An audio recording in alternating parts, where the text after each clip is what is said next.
This is the Stock Day Podcast, sponsored by Ion Digital, providing secure, compliant ecosystems you can trust. That's Ion Digital. Subscribe to us on iTunes and YouTube to stay up to date on penny stock news and interviews. Public information on OTC, pink sheets, and microcap stocks from around the world. Here's your host, Everett Jolly.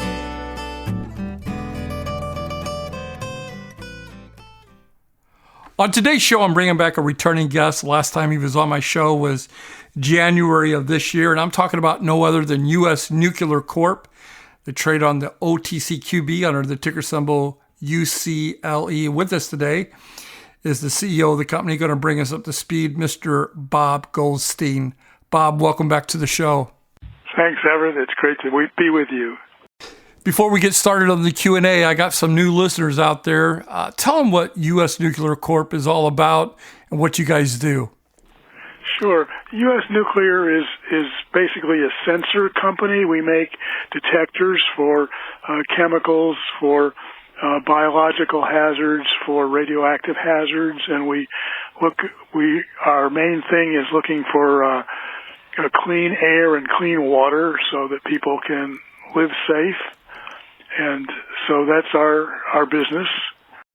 You know, there's been a lot of news over there in East Palestine, Ohio. I mean, I don't know what's going on over there. I don't know whose fault it was. But do you think anyone in Ohio is really satisfied with Norfolk Southern or the EPA response in the train derailment? No, I don't. I don't think that's what we think at all. Everybody's mad about it. You know, it's been, over 3 weeks, and yep. They spilled all the chemicals. Then they went and they released the gas and set it afire so that to prevent an explosion, which, sounds, I suppose that's what you got to do, but that's not a good outcome. Can you believe it? They said they actually did a control release. And if I recall back to my physics, control release is that you put it in a container and that you equal air to fuel and you contain it. That was just an open pit. Am I wrong? No, they didn't release it into another cavity or a tank truck or anything. They released it into the air. Exactly. I mean, that can't be good, right? No, it cannot. Not good. I mean, I think they're in some deep doo-doo, and I mean, especially the people there, I don't know what the outcome is going to be, but, we're not talking about 3 months from now, 6 months. What happens 5 years from now, 10 years from now? Right. There's some of those compounds are cancer causing, and there's over 1,000 derailments in the U.S. every year, and many thousands of cars and trucks that are hit at sidings, but just the derailments over 1,000 a year. If you were appointed head of this position to clean up the mess, are there any straightforward improvements or solutions to some of these complaints? Absolutely. Some things are very obvious. They need to be inspecting the train tracks for loose parts or debris. They need to reduce speed. They're all about on-time delivery, but if you fall off the tracks, that's not going to be on time. They need to update and automate their braking systems. They're operating very old brakes.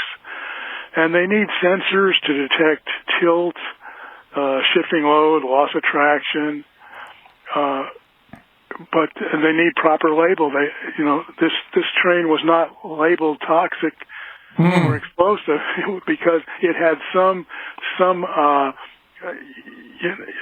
food items on the train in different cars, so they didn't bother to say that it was anything dangerous. And now it's seeping into the creeks and all over the place. It's just a huge mess. Yeah.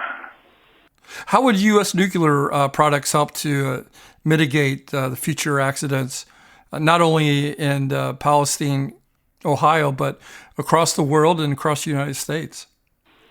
I'm glad you asked, of course. So inspecting the track A lot of times derailments could be from a loose railroad tie or loose rail, or somebody has had a traffic accident and there's some car on the line, in the way. So they should be inspecting them. And actually, they can also inspect them real time. They could send a drone out in front of the train, and we have a rail drone product that senses the temperature in the rails. Temperature goes, if one of the wheels is spinning, then there's a lot of friction. Temperature can go up a couple hundred extra degrees, and that's easy to see. Plus the fact that you've got your visual record, and if we see something that we know is alarming, if the drone sees it, then it can activate a cell phone alarm and tell the engineer or the big boss that they've got a problem. Okay, so another thing is that the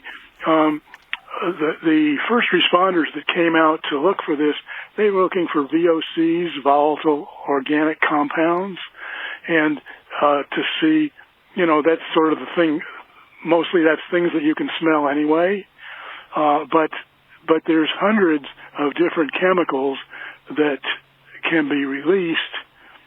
So there's a finite number of chemicals that were in the train, but once Right. they have a fire or an explosion, then they remix and you get a lot of more items. So what they need is our real-time analyzers that have a very big menu, and so they can tell you about maybe 100 different toxic chemicals that they see, and they can do that on the spot in real time. And it's just not good enough to send somebody with a vapor sensor and say, well, I can't smell it and my machine can't smell it, so it must be okay. What brings to mind for me is that it seems like your team, or you might want to tell your team to get in touch with not only Norfolk Southern, but all the other railroads and the EPA that tell them about, some of the products you guys have over there at U.S. Nuclear, and maybe possibly make some sales. That's good advice. We will do it. That's what I want to do. I want to switch the gears here just a little bit. Last time you were on the show was back in January, and you were talking about going to a showcase. We were talking about that time, PFAS and some other things. Did anything happen to that? Did you go to that show yet? Yes, that was actually this week. So it's over now, and we had very good response. There's nobody else that has a real-time PFAS detector, and especially a high-tech one like ours. So I think we're going to do a lot of business from that show. We also talked about sales from last year because it got crippled through the COVID years. How do you see things moving along here in 2023? I expect a very good year.